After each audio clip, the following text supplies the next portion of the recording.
So, what is going on, guys? This is Ryan here. And this is other Ryan here. Hey everyone, Razbowski here. What's going on, guys? Dawkbro here. And welcome back to once again another episode of Theory Thursday. And in this one, we're going to be talking about the Five Nights at Freddy's movies, because with Five Nights at Freddy's 4 and the franchise currently, there's not a whole lot of mysteries lingering, is there? Most of them have actually been solved. And so because of this, we're actually just going to be talking about things that are happening for the future of the Five Nights at Freddy's franchise, and that currently seems to be focusing a lot on the film. Now, as a lot of you guys know, Gil Keenan on Twitter is actually tweeting a lot about this, and that's because he is directing the film, and we're seeing a lot of new things on his end, and it's getting quite interesting in terms of what is being revealed. But for this episode, we want to actually speculate what we want to see in the actual Five Nights at Freddy's movie. So we'll start with you, Ryan. What do you actually want to see in the Five Nights at Freddy's movie? So we've done previous videos on this. Each one of us have actually done previous videos talking about the tweets and talking about the future of Scott. But we haven't actually said what we actually want to see in the film. And I personally, I guess, because we've discussed this, we've said that basically the movie has to kind of go towards the fans, but also new people to the series and new people to, well, not to horror, but, you know, the horror public, if you know what I mean. So I think I'd like to see some, obviously there's got to be a scare factor in there, because most horror films aren't really story driven. They're more about the jump scares and, you know, there's always like a little plot behind it, but it doesn't really matter because it's just about, I mean, Paranormal Activity, for example, what is the story there? It doesn't really make sense, but yeah, like, it'll be interesting to see the lore behind it, but I would like to see, I don't know, I think he's going to have to go back to the original establishment, if you know what I mean, where it all started, and then maybe throughout the film he'll do flashbacks at certain bits, stuff like that. I think if Scott is going to be working closely on it, because I know Gil said that he does want him involved quite heavily,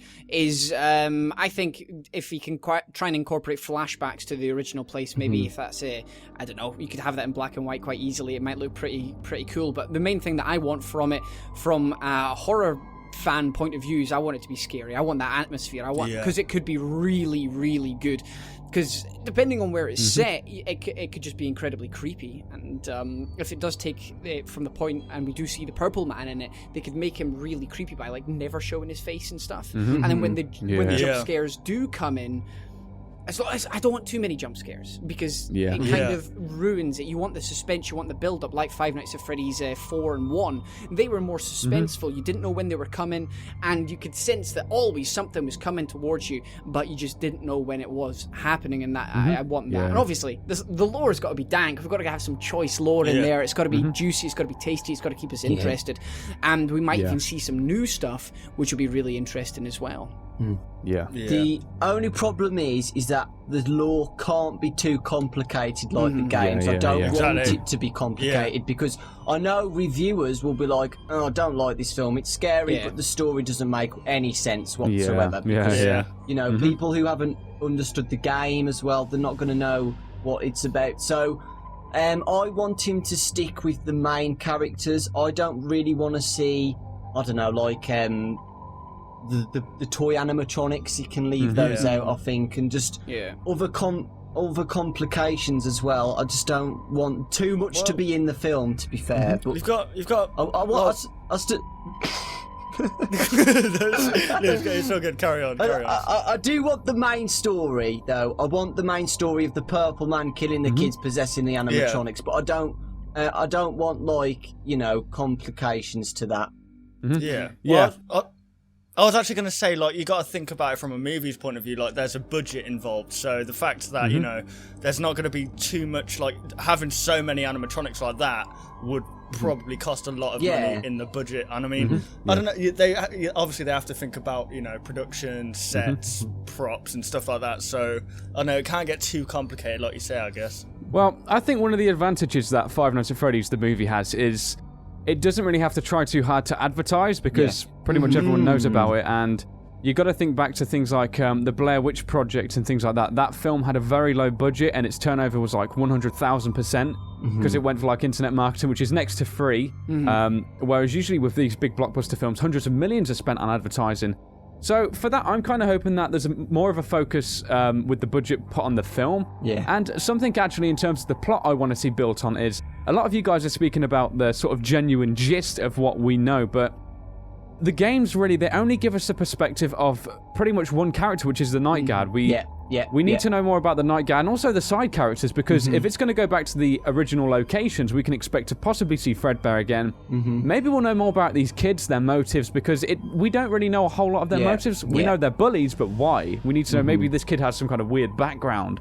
There's a whole lot of things that still need to be answered in terms of why the things are happening the way they are. And I think the movie can definitely do that, because that won't be too much of a complex plot. And I think any viewers of any background could probably really appreciate that, because it would help kind of immerse those into the story. Yeah, it would be nice to see the murderer's motive, like why did he kill the kids in the first place, because we still don't know why Purple Man killed the kids in the first place, because there must be a reason why he's done it, unless he's, complete psychopath. But even still, there always has to be some kind of motive, maybe some desire or something accomplished on their behalf. Excuse me, and that's what's going to make it interesting. The good thing about the being a film is, because I know myself and Dawkbro talked about this before, is Scott's only had a limited amount of time to tell a storyline in the game, whether it's during a minute phone call or during a 30-second mini game. There's only little things he's been able to say. Like if you put all of that together, all the knowledge from the games, that probably only runs for about 10 minutes maximum. So after that, then you've got, like, say, another 120 odd minutes to fill in a film. So they're going to have to create a lot more on top of what we already know lore wise.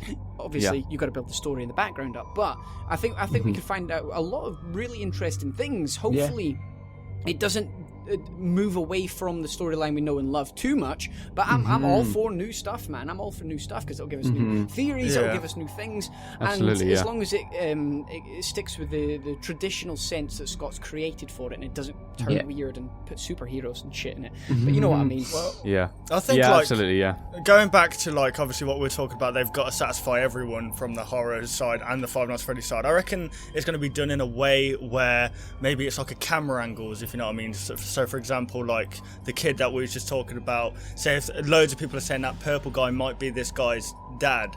So it'd be good if there was like a scene in a house maybe where the kid goes off to play, and in the background you see like the purple uniform hanging off the door, maybe, because maybe if we don't see the face of the killer, I want like hints to be dropped in the back, because I know that us in particular, we're going to be looking for Easter eggs, like story-wise and game-wise. I mean, most of the Five Nights at Freddy's community will, but Absolutely, yeah. The story, I don't think the story will go too off track with the original games as well, because Scott's working with him as well. He tweeted saying that Scott is FNaF and he's going to be working with him 100%, so it's not going to, spoil it for us, I don't think. I think we're still going to have a great film, because Scott's there to back him up just in case he's in trouble.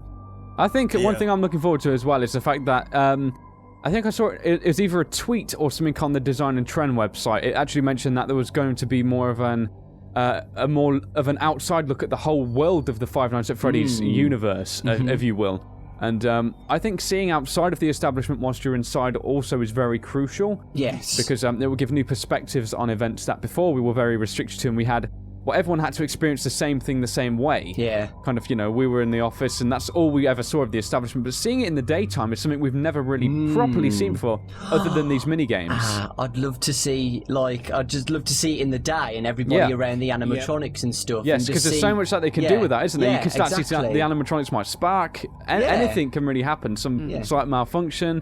There are so many possibilities. I think seeing it in the daytime, maybe seeing even the parents coming to collect these kids and maybe someone getting a bit, suspicious what's going on here. I think that's what will start to create a more deeper story. And wow, I think I'd love that, really. I'd love to see something like that. It would be creepier as well, because if you see the animatronics actually fully functioning, I've never been to Chuck E. Cheese or anything like that, but having a look at the animatronics, just in little videos on YouTube or whatever, they're quite creepy. So seeing them alive and active during active during the day, and they're going around serving pizza or whatever they're doing, or chatting to kids or singing on the stage, having them sing on the stage could be really quite interesting, especially if you get that singing during the night.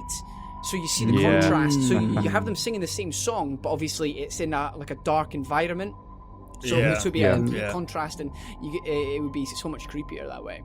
I've got something to ask as well, because we know there's been some voice actors from videos, voice actors for the animatronics. Do you think these animatronics are going to be voiced by people like the Chuck E. Cheese characters have different voices and they can speak and go, "Hey kids," you know? Yeah. Well, I think if that was to be in place, because one thing which always had me curious, and I actually picked up on this in one of my first theory videos, was the fact that whilst Freddy in Five Nights at Freddy's 1 has this music box, when we actually see him in the trailer, he's there singing into the microphone. But we never actually hear him singing as such. So it's quite clear that these guys may have some kind of speech service within them. Yeah, we do hear Foxy as well, though, throughout the nights as well, don't we? I think subtle. I think subtle speaking. I don't want literally like a Toy Story style thing. I think that would absolutely destroy the whole motive. I think nice simple things in case they actually incorporate Springtrap, which would then be even more interesting. But yeah, it's just hard to determine right now, isn't it? Because of course we don't know the year it's going to be set or any of that. I mean, it does say Fredbear and Friends, but there's a strong possibility that might be actually the same era as this Springtrap character, which is even more startling, really. Like we said, though, it could be set in different timelines. So, you know, if he wants to fit the whole story in just one film, not to say he's going to make more or anything, but if he wants to get it all fitted in one, I think time lapses would be a great way to tell the whole story. Yeah, flashbacks, maybe even some flash forwards. That might work to an extent. Yeah. I think that'd all possibly hold some. I mean, the film could start like at the end with the establishment burning down, and like it could be like 30 years before kind of thing, on the screen and shown back to what happened, pretty much. The events leading up to it. Yeah, interesting. Yeah. I think it's definitely safe to assume that they're going to leave it the end of it open-ended, because this is Hollywood we're talking about. It's been a very successful game, so they'll leave it open-ended for some kind of sequel, and they'll probably they want to. I mean, judging from the response, that's just classic Hollywood. I mean, with something as big as this, it's got millions of fans. Of course, they want to see how it does at the box office. They want to measure the turnover, things like that. And I'm pretty sure if it does go successful, they will continue this one way or another. Yeah, like, I think that goes. That's inevitable, really. I'm pretty sure he did tweet if the film was successful, he might make more. Did you guys see that? I didn't see that. No. I didn't see that. No. He said I would honestly expect that almost to be the case. It's just a given. Any successful film, if it makes money, money, they're going to make it. It's a business. Even if it is bad. I was hoping you wasn't going to say that word. I mean, if it goes all paranormal activity, I think then we have a problem. But if I was 27, the second chapter. I think 1 or 2 will be nice. I think maybe a sequel could work if the story wants to go too complex. But I think for now, the story should remain kind of solid. It should hold its own, and I think it should allow people, both fans of the series and not, to really get into it. Yeah, I definitely think he's going to make it good though, because he's got a lot of pressure. He's got the pressure to do it. You know, it's not. He knows that he's got millions of fans who are going to watch this, so he's got to make it good. He's very active on Twitter as well, which shows he's really trying to keep the kind of hype going. So yeah. And there we have it, guys. So hopefully you did enjoy this episode of Theory Thursday. This one was, of course, discussing what we want to actually see inside the Five Nights at Freddy's movie trailer. Be sure to comment down below also what you want to see as well. And if you guys did enjoy this video, why not leave a like rating down below? And if you're new to any of our channels, why not subscribe for more interesting videos like this and also some gameplays. So thank you very much for watching the video, guys. And we'll, of course, see you on the next one on all of our channels. Goodbye, guys. Goodbye.